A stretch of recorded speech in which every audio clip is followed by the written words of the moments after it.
The price of fuel is not determined by the government of Kenya.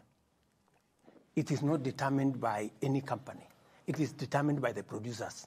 That is why today the price of fuel in Kenya is the same price in Uganda, is the same price in Tanzania, because we buy from the same place. Mheshimiwa Rais, tutakuja kwa hilo baadaye. I've heard people say the president should reduce the price to 150. Tutarudi kwa hilo baadaye, Mheshimiwa Rais. How are you going to do that unless I take taxpayers' money and go and subsidize, which is removing money from this pocket and putting it in this other pocket? Mheshimiwa Rais. Mr. President, I thank you for that response.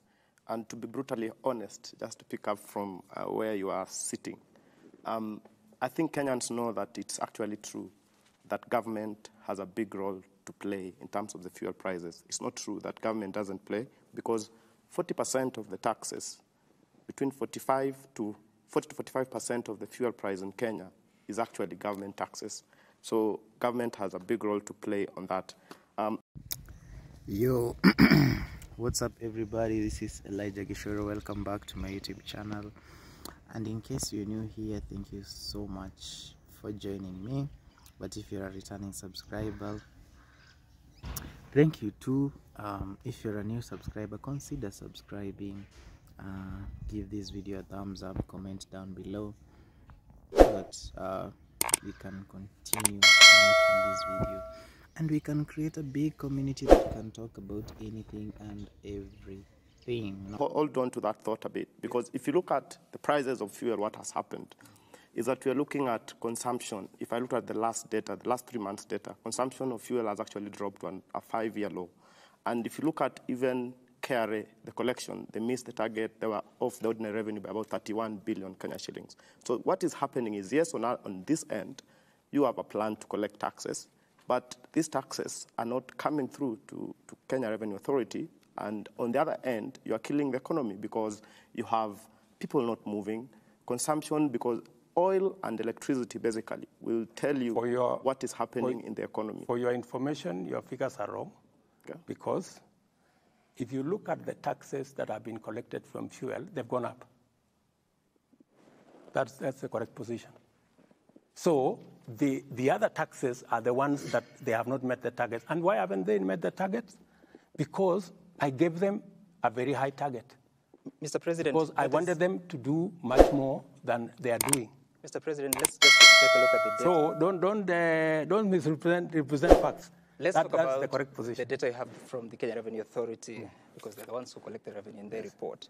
In the first quarter, ended September 2023, the oil taxes, the target was 84.6 billion shillings. They collected 77.7 billion shillings. Similar period last year, it was 78.5 billion shillings. That's a drop of about 800 million shillings.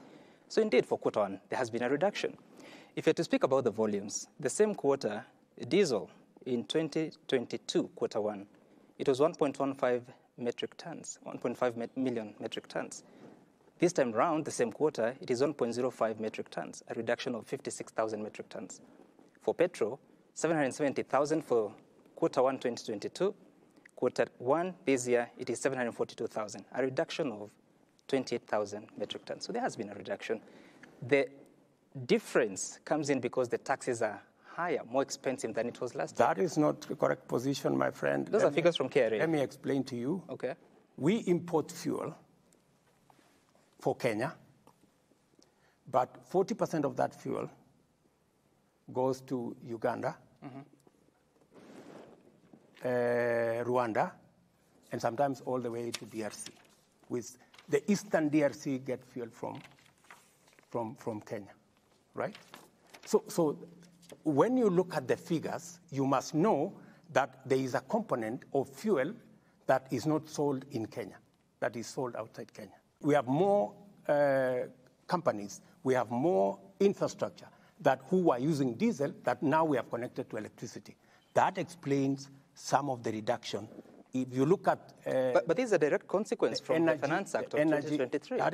That's not the correct position. I am telling you... KRA is reporting, more and more, President. Exactly. So why I'm telling you, the quantities that have gone down is because more people are not using diesel, especially in the big companies.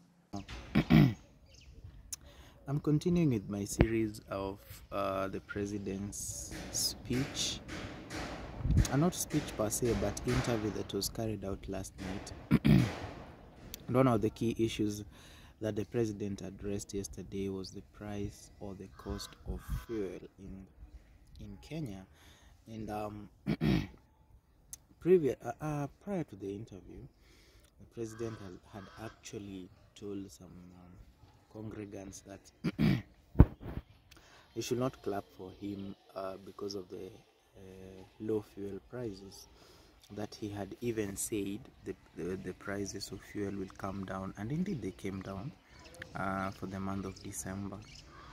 And he said that we should not give credit to him because of the low fuel prices, because he did nothing for the prices of fuel to come down. Okay, that the prices of fuel in Kenya are not determined by the government of the day. They are determined by international players and the oil producers, you know, the OPEC, the oil producing and exporting countries, the Saudi Arabias of this world. But a journalist told him that, you see, it's a lie to tell us that the price of fuel is not determined by the president of Kenya, because 40 shillings or 40% of the cost of fuel are taxes levied by the government. And the more you add these taxes, the more the price of fuel will go up. Sorry for the background noise, guys. I'm at a place where they are doing some construction. So a journalist argued that, you know, the price of fuel will be determined by a very large extent by the government, even though the president was saying that, oh, the price of fuel is not determined by the government doesn't play any role, don't clap for me for the lowering of fuel prices. In fact, he said even next month the prices will go further down. But he doesn't take credit for that, because all this is determined by international factors or international players. But I also tend to differ with the president on this, because one, the taxes are on fuel are too much. Remember, the government added the taxes from 8% in the Finance Act of 2023, from 8 to 16%. So definitely that changed the price of fuel, you see.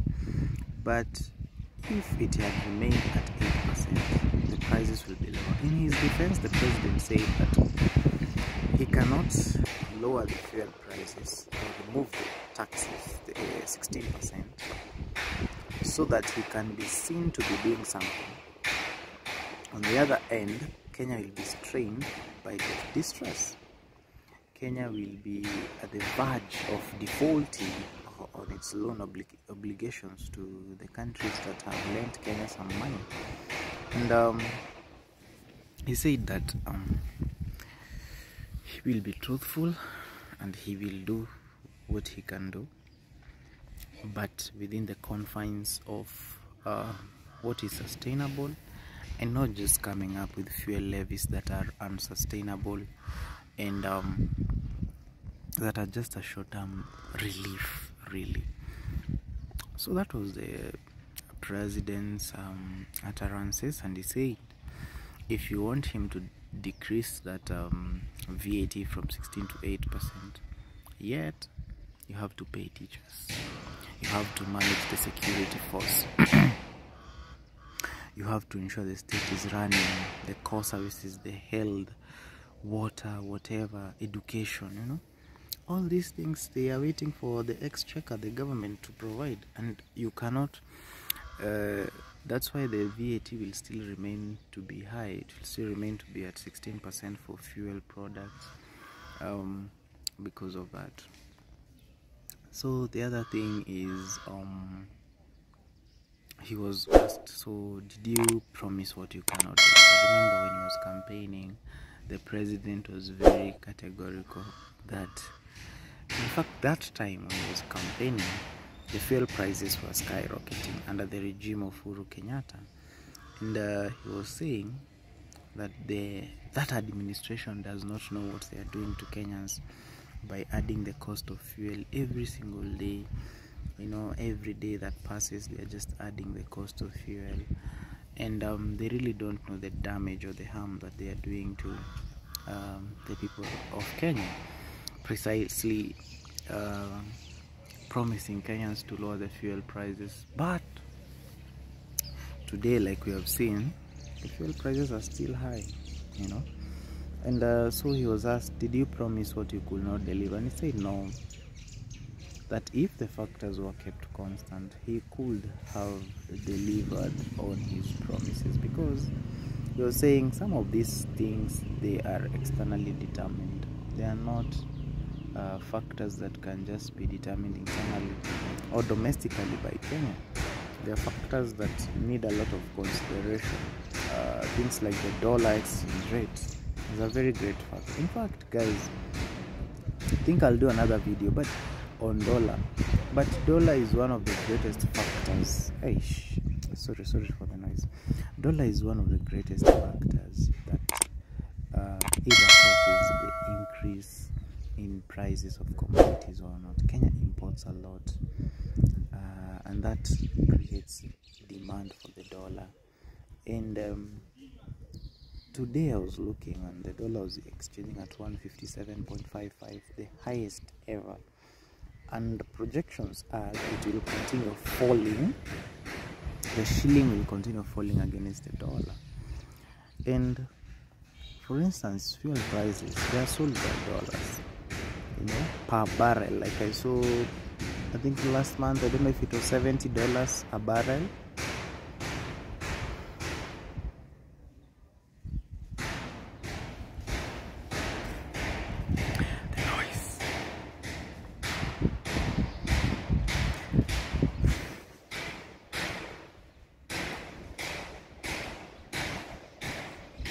Consider subscribing, guys, if you're not subscribed to my YouTube channel. Subscribe, give this video a thumbs up, and drop a comment and share this video. And I was saying that the price of fuel in the international market is given by dollars. So the more the dollars rise, or the more the shilling weakens, the more the government will cough to pay for fuel, and the more that fuel will cost here in Kenya. Another thing about debt, the president said that for every 10 shillings he collects, 7 shillings goes to servicing our foreign debt. Guys, do you know that if you borrow $1 billion today and the exchange rate is 150, and we wake up tomorrow and the exchange rate is 160, you had borrowed $1 billion. Do you know you'll pay with 10 billion? So $1 billion you convert, maybe it's 160. At the time you're borrowing, it's 160 billion. And then the exchange rate worsens and it goes to 170. You'll pay 170 billion for an extra 10 billion you never used. You never used, that never benefited you, but you borrow in dollars, you pay in dollars. And that is what has brought problems to this country. And you find that there's so many factors that really determine the price of fuel, the cost of living. And we're living in a global world. I'll echo the words of the president. We cannot live in isolation as a country. We have to be interdependent. We have to depend on other countries. We have to source for products. We have to use products from other countries. And we have to abide by international monetary policies that at times are not at the favor of Kenya. And that is what actually makes the price or the cost of fuel and the cost of living to escalate very, very highly. Anyway, guys, thank you so much for watching this video. This has been your guy Elijah Gishoro. Make sure you subscribe, you like, comment and share this video, and see you in my next one. Adios. Bye.